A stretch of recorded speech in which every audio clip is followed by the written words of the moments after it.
Baik, izinkan saya untuk mempresentasikan hasil PowerPoint yang sudah saya buat tentang mata kuliah perancangan program ini. Baik, saya mulai.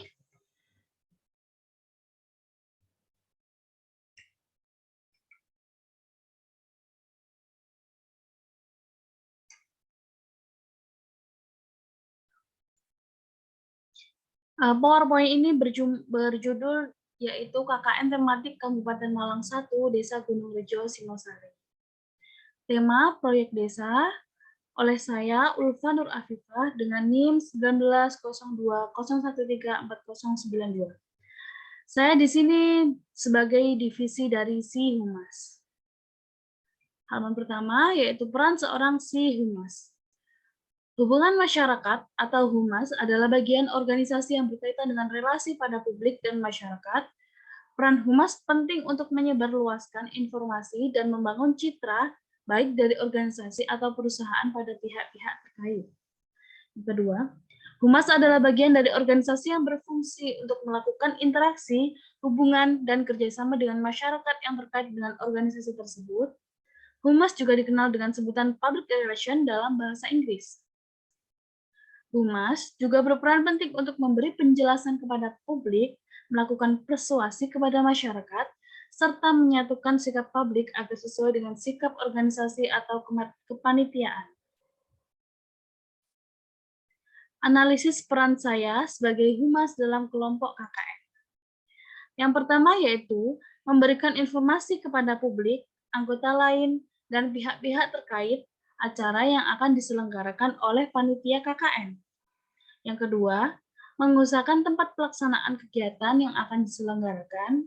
Yang ketiga, melakukan riset untuk mencari media partner yang diajak berpartisipasi dalam suatu acara yang akan diselenggarakan.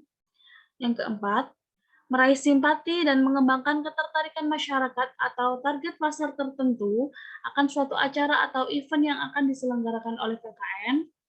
Yang kelima, membantu divisi PDD atau Pubdikdok untuk mengkonsep dan membuat media publikasi kegiatan seperti brosur, poster, atau spanduk, atau media berbasis JPEG, lalu menyebarkannya kepada pihak terkait.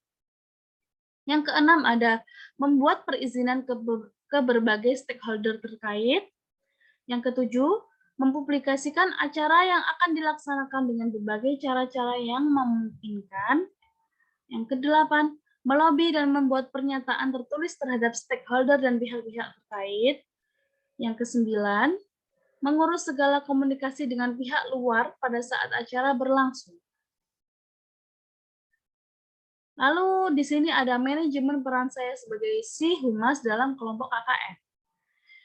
Manajemen humas sendiri dalam fungsinya bertugas untuk mendukung dan memelihara jalur bersama bagi komunikasi, pengertian, penerimaan, dan kerjasama antara kepanitiaan dengan publiknya.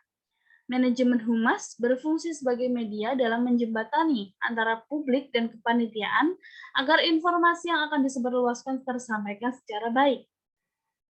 Dalam hal ini, saya sebagai humas harus mempunyai skill komunikasi yang bagus, dan juga humas harus mempunyai bentuk komunikasi yang khusus, komunikasi timbal balik, komunikasi yang sentral. Yang perlu juga untuk dimiliki adalah pengetahuan manajemen dan kepemimpinan struktur organisasi dari KKN tersebut.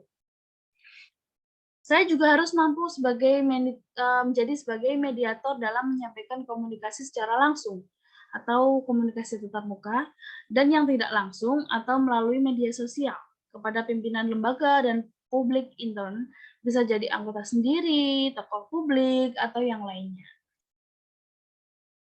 Lalu selanjutnya ada analisis strategi saya sebagai Si Humas dalam kelompok KKN.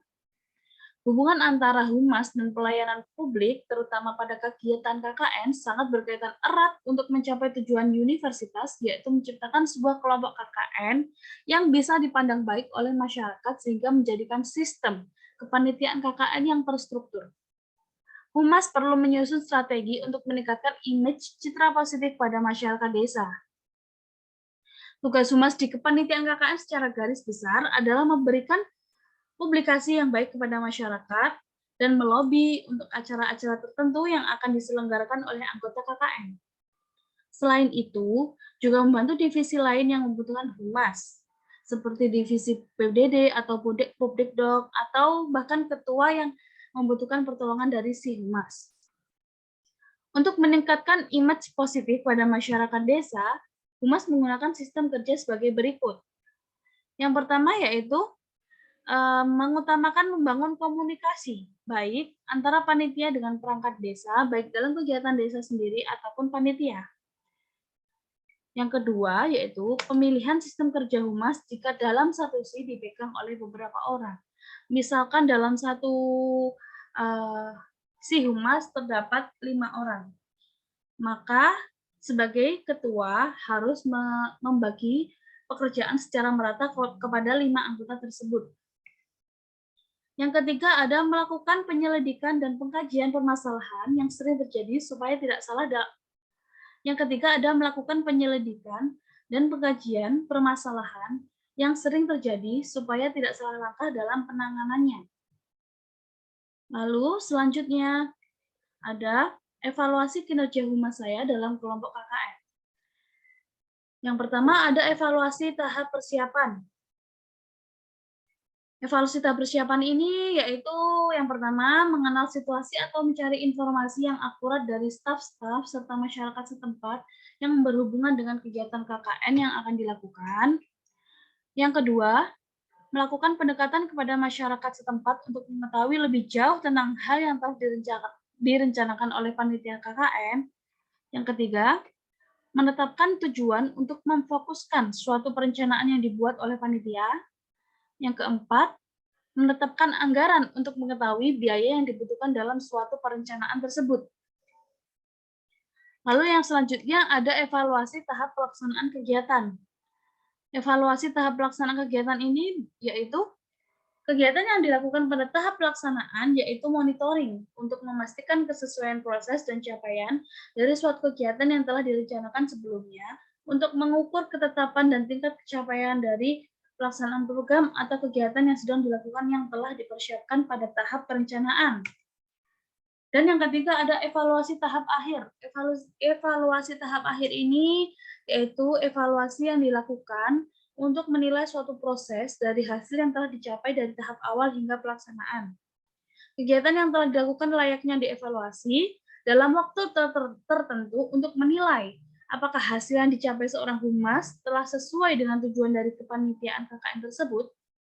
Selain itu, evaluasi dapat mengatasi agar jika terjadi kesalahan tidak terulang lagi dalam kegiatan KKN selanjutnya.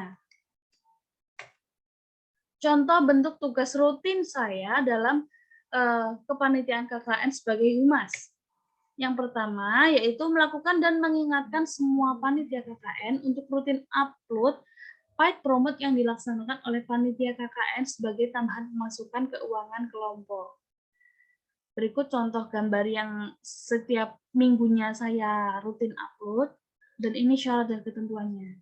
Jadi saya itu setiap minggunya dan saya jadwal di hari Senin pukul 12 siang atau pukul 6 sore untuk melakukan upload paid promote di media sosial seperti Instagram.